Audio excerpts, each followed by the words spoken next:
देख रहे हैं एम वॉइस न्यूज लाइव।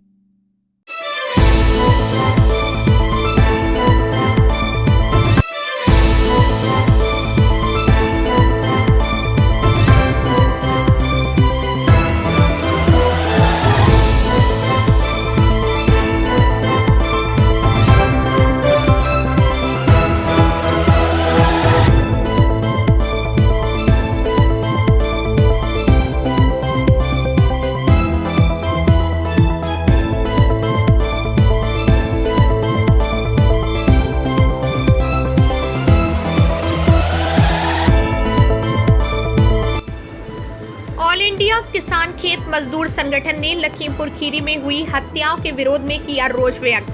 दरअसल हम आपको बताते चलें कि 3 अक्टूबर को लखीमपुर खीरी जनपद में भाजपा सरकार में केंद्रीय गृह राज्य मंत्री अजय मिश्रा के पुत्र व उसके गुंडे साथियों के द्वारा दिन दहाड़े कार से कुचलकर 4 निर्दोष किसानों व एक स्थानीय पत्रकार की जघन्य हत्या की गई थी, जिसके विरोध में आज ऑल इंडिया किसान खेत मजदूर संगठन के द्वारा रोष व्यक्त किया गया।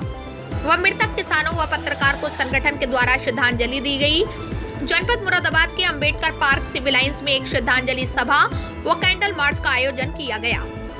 यहाँ एक तरफ तो मोदी सरकार कह रही है कि उनके द्वारा किसान हित में कार्य किए जा रहे हैं, वहीं दूसरी तरफ किसानों पर आए दिन अत्याचार और उनको मारा जा रहा है और ये सरकार सो रही है।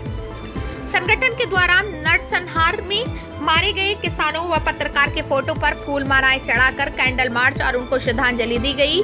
वक्ताओं ने मारे गए किसानों व पत्रकारों के परिवारों के प्रति गहरी संवेदना व्यक्त की और गृह राज्य मंत्री को मंत्रिमंडल से बर्खास्त किए जाने व किसानों और पत्रकार को न्याय दिलवाने की मांग की गई। श्रद्धांजलि सभा में बड़ी संख्या में ऑल इंडिया किसान खेत मजदूर संगठन के कार्यकर्ता अविनाश चंद्र, मोहम्मद गौरी, हरकिशोर सिंह, विजयपाल सिंह, शिशुपाल सिंह, नसीम पारसी, रंजन, श्याम सुंदर, कुमकुम ठाकुर, प्रदीप आदि लोग मौजूद रहे। जनपद मुरादाबाद से संवाददाता परवेज आलम की रिपोर्ट।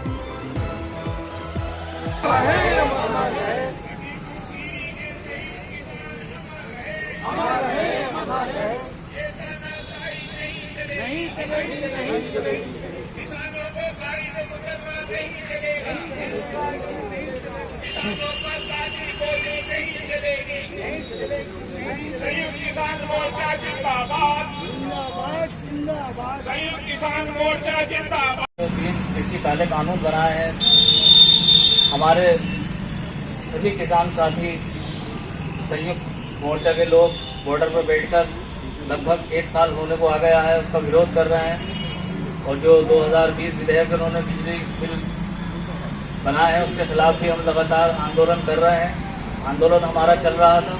अभी हाल ही में लखीमपुर खीरी में जो हमारे किसान भाई शहीद किए गए हैं उनको गाड़ी चला दी गई, तो इससे तो ये जाहिर हो रहा है कि कहते कुछ हो रहे हैं सरकार में बैठे हुए नुमाइंदे और होता कुछ है। ये कह रहे थे अपराधियों के ऊपर हम बुलडोजर चलाएंगे। ये तो जो लोकतांत्रिक हमारा अधिकार है, जो हमें लोकतंत्र ने अधिकार दिया है अपना हक और अपनी आवाज़ उठाने का, जो जायज़ मांगे वो मांगने का, उसका उल्टा हो रहा है। अपराधियों के ऊपर तो बुलडोजर नहीं चल रहे, जो अपने अधिकार मांग रहे हैं उनके ऊपर कारें चल रही, गाड़ी चल रही और उनको शहीद कर दिया जा रहा है। और बस किस्मत देखिए और इनकी गुंडाई देखिए, सेंट्रल गवर्नमेंट की भी और स्टेट गवर्नमेंट की भी, तो उल्टा हमें श्रद्धांजलि सभा भी नहीं करने दे रहा है। ये तो एक तरीके से तानाशाही ही हो गई, जो कहते थे सब कुछ अपोजिट हो गया। तो हमारे जो किसान साथी शहीद हुए हैं उनको हमारा ऑल इंडिया किसान खेत मजदूर संगठन और अन्य संगठन, युवा साथी, छात्र, मजदूर, सारे लोग, किसान भाई, सभी लोग मिलकर श्रद्धांजलि दे रहे हैं। और इस मंच के माध्यम से और अपने संगठन के माध्यम से मैं कहना चाहता हूं कि उनकी कुर्बानी कभी ज़ाया नहीं जाएगी। हम युवा लोग, महिलाएं संगठन के लोग, मजदूर संगठन के लोग, सारे ही संगठन के लोग उनके साथ में खड़े हुए हैं। और जैसे कि लखीमपुर खीरी में आज भी बहुत बड़ा प्रोग्राम हो रहा है और उसमें जो भी निर्णय लिया जाएगा, जो हमें दिशा निर्देश दिए जाएंगे, हम उनके साथ में हैं तन मन धन से। मैं उनको भी श्रद्धांजलि अर्पित करती हूँ अपने मन से। और बस यही कहना चाहती हूँ कि आप सभी लोग इसी तरह से आते रहें और इस आंदोलन को जो है आगे बढ़ाएं और खूब मेहनत करें, लोगों में जाएं, ख़ास तौर से युवा लोगों को साथ में लाएं।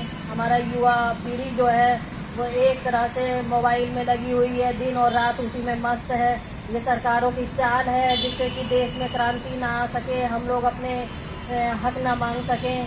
इसके लिए इनको मोबाइल के नशे में डुबो दो। और शहीद किसानों को और जो हमारे पत्रकार साथी जिनको गृह मंत्री के बेटे ने अपने गुंडों के साथ हथियारबंद होकर निहत्थे किसानों को गाड़ी से कुचल दिया, उनकी मौत हो गई।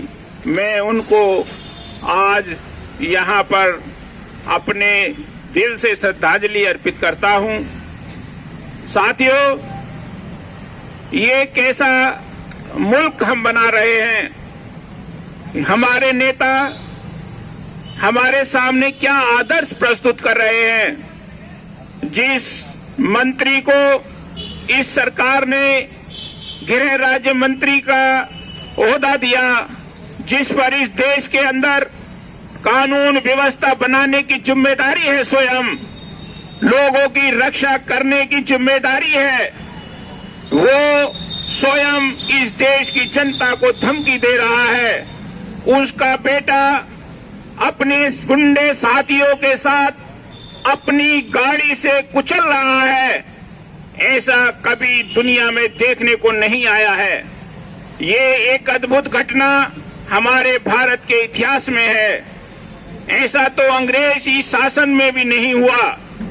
आज जो मंत्री जिनके ऊपर हमारे भविष्य का जुम्मा है, आज वो ही हमारे भविष्य का कत्ल कर रहे हैं, हमारे ऊपर जुल्म ढा रहे हैं। जिस जनता के खिलाफ ये कानून लेकर आए हैं, हमारे देश के 80% लोग इस देश में इस कानून को नहीं चाहते हैं। 80% किसान इन काले कानूनों को वापस करने की मांग कर रहे हैं। अभी मैं एक आपको बता देना चाहता हूं, अभी श्रीलंका की सरकार ने जो आवश्यक वस्तुओं की जो कीमतें हैं, उसकी जो सीमा निर्धारित करने का एक कानून है, उसको बदल दिया और उसकी सीमा खत्म कर दी। जैसा कि हमारे देश में इन काले कृषि कानूनों में एक कानून है, आवश्यक वस्तु अधिनियम, जिसको हमारी सरकार ने खत्म कर दिया है, ऐसे ही श्रीलंका सरकार ने खत्म कर दिया। तो आप जानते हैं, वहां रसोई के सिलेंडर जो 12 किलो का है, उसकी कीमत 1000 रुपए से भी ज्यादा हो गई, उस कानून के खत्म होते ही।